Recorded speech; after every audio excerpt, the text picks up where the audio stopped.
नमस्कार है सभी को। मेरा नाम विघ्नेश है और स्टोरीज़ विद मैसेजेस चैनल में आपका स्वागत है। क्यों शुरू हो रहा है, क्या शुरू होने वाला है, और सबसे पहले छोटा सा इंट्रोडक्शन दे देता हूँ, बहुत छोटा। और जैसे जैसे हमारे सेशंस बढ़ेंगे मैं अपने बारे में आपको बताता रहूँगा। मैं मूलतः कानपुर का रहने वाला हूँ। कानपुर जन्मभूमि है मेरी और कर्म भूमि दिल्ली है, तो अभी मैं दिल्ली में हूँ।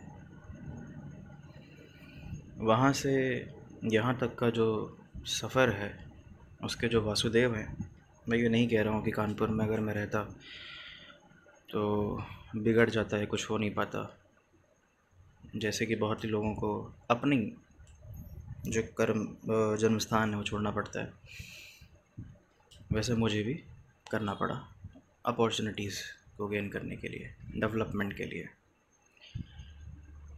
तो वहाँ से वासुदेव जी हैं, वो श्रम शक्ति हैं। एक ट्रेन है जिससे मुझे लगता नहीं है कि कोई भी कानपुर वाला वाकिफ़ ना हो। देश पे एक संकट आया हुआ है, कोरोना, जिसकी सेकेंड वेव चल रही है। परेशान होने की ज़रूरत नहीं है। जिन लोगों ने अपनों को खोया है उनको ऊपर वाला पेशेंस दे, संयम दे, और जो इन्फेक्टेड है वो जल्दी रिकवर कर ले जाएंगे। इसका मैं आपको एग्ज़ाम्पल देता हूँ। Day before yesterday nurse day था। अच्छा, हमारा कन्वर्सेशन जो है ना वो इंग्लिश में होगा, क्योंकि हमने अडॉप्ट ही लैंग्वेज ऐसी कर रखी है, हिंदी प्लस इंग्लिश। एग्ज़ाम्पल मैं दे देता हूँ कि yesterday I met your mother, और उनके साथ तुम्हारा भाई भी मिला। ये है हमारी इंग्लिश, तो इंग्लिश में रहेगा सेशन। तो day before yesterday nurse day था। इंदौर के टीकुमगढ़, आप दैनिक भास्कर में देखिएगा, मेंशन है, क्योंकि दैनिक भास्कर एक बहुत अच्छा मुहिम चला रहे हैं, दृढ़ जन संकल्प से हारेगा कोरोना। उसमें उन्होंने एक स्टोरी ली है प्रफुल्लित पीटर जी की। वो नर्स हैं और उनको प्रणाम है। अब आप कहेंगे क्यों, ये तो कोई बड़ी बात नहीं है। बड़ी बात ये है कि उनका एक ही लंग है and she is totally devoted towards the Covid patient. उनको भी इन्फेक्शन हुआ, बट वो with the help of pranayama, yoga, exercises like balloon को फुलाना, प्रोनिंग, काढ़े की रेसिपीज़ से वो अपने आप को विद इन 14 डेज़ में रिकवर कर ले गई। ऐसी बहुत सारी कहानियाँ हैं हमारे पास। बिकॉज़ आइसोलेशन का जो मतलब है वो लोगों को गलत पता है, और इस बीमारी में सबसे बुरी चीज़ आइसोलेशन है। बाकी कोई भी बीमारी है उसमें आपके साथ कोई ना कोई रहता है। नॉर्मली बात की जाए तो मेरे ही फैमिली में किसी को हार्ट अटैक हुआ था और हाईलाइट में थे, जनरल वार्ड में शिफ्ट हुए, बहुत सालों पहले की बात है। तो मैंने देखा कि आसपास के जो लोग हैं जो मिलने आए हैं बाकी पेशेंट से भी, वो मिलते मिलते हंसी मजाक चल रहा है, आलू छील रहे हैं, प्याज छील रहे हैं, घर की बातें चल रही हैं। This is completely missing. दूसरी चीज़, आदमी ने अभी तक, मैंने भी बहुत साल तक किताबें नहीं उठाई हैं, अब पढ़ी हैं तो मैं सोचा कि आपके साथ साझा करूँगा। जो अपने आप को फीड किया है वो बिलो नेक किया है। हाँ, बहुत सारे लोगों ने बताया होगा, इसमें से सोनू शर्मा सर है, हर्षवर्धन सर है, और भी बहुत सारे लोग हैं।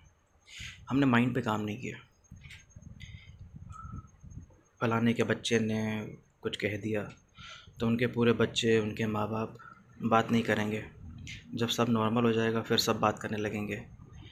उनकी बुआ ने क्या कहा, उनकी मौसी ने क्या कहा, कौन क्या कह रहा है, इस पे ही हमने ज़्यादा काम किया है। तो हमने अपने दिमाग पे काम नहीं किया। उसके कारण जब आप आइसोलेशन में जाते हैं और आसपास देखते हैं कि बहुत सारे लोग आ रहे जा रहे हैं हाँ दुनिया से, तब आपका दिमाग दोनों तरफ़ा भागता है, और वहाँ जो आदमी खुद को संभाल ले जाता है वही जीवित रह पाता है। और क्योंकि आपने कभी दिमाग पे काम किया नहीं, तो बहुत सारे लोग कोविड वार्ड में जाने के बाद हार्ट अटैक से मर जा रहे हैं। इसकी स्टोरी बहुत अच्छी है, एक मैं सुनाना चाहूँगा। एक बार एक अरब ट्रैवलर था, वो निकला तो उसको रास्ते में प्लेग मिला। तो उसने पूछा कि प्लेग भाई साहब कहाँ जा रहे हो? उसने बताया कि यूरोप जा रहा हूँ और 500 लोगों को मारूंगा, फिर वापस आ जाऊंगा। तो जो अरब ट्रैवलर था वो वापस लौट गया। 7-8 महीने बाद उसने जर्नी फिर से स्टार्ट करी। जब वो जा रहा था तो यूरोप से वापस आते हुए प्लेग दिखाई दिया। तो उस अरब ट्रैवलर ने बोला प्लेग से, यार तुम तो बहुत ज़्यादा बदतमीज़ हो, बहुत ज़्यादा झूठे हो तुम। 500 कहे थे यार, 50,000 लोगों को मार दिया है। तो प्लेग हंस के बोला कि देखो भाई, मैं गया था 500 लोगों को मारने ही, जो बाकी लोग हैं ना वो डर के मारे मर गए। And this is the actual fact. Same चीज़ हो रही है कोविड के साथ भी। फियर, आउट ऑफ फियर जो है बहुत लोग निकल ले रहे हैं। सर्दी ज़ुकाम जैसे नॉर्मल चीज़ें को भी लोग कोविड समझ ले रहे हैं। और साइकोलॉजिकल प्रेशर अगर आया तो गए आप, ये तो दिक्कत है। हाँ, तो मैं आइसोलेशन बता रहा था। आइसोलेशन के दो मानने हैं, ये आप पे डिपेंड करता है कि आप कौन सा मानते हैं। पहला एकांतवाद, दूसरा अकेलापन। जिस आइसोलेशन को आप लोग समझ रहे हैं वो अकेलापन है। जिस आइसोलेशन को आपको मानना है वो एकांतवाद है। एकांतवाद का मतलब होता है खुद के साथ रहना। जब आप खुद के साथ हैं तो अकेले कहाँ हैं। बट अगर आप आइसोलेशन को अकेलापन मान रहे हैं तो बहुत बड़ी प्रॉब्लम है, क्योंकि अकेलेपन का मतलब आप अकेले हैं, किसी के साथ नहीं हैं। इस छोटी सी बात में बहुत गहराई है। तो मेरी रिक्वेस्ट है कि आप के आसपास कोई भी हो, कोविड पेशेंट हो, कुछ इन्फेक्टेड हो, या हॉस्पिटल में आप मिलने जा पा रहे हैं, तो स्टोरी ज़रूर करें, क्योंकि जितनी पॉजिटिविटी आप फैलाएंगे उतनी जल्दी हम रिकवर कर ले जाएंगे। पॉजिटिविटी बहुत ज़रूरी है इस केस में, बहुत ही ज़्यादा ज़रूरी है।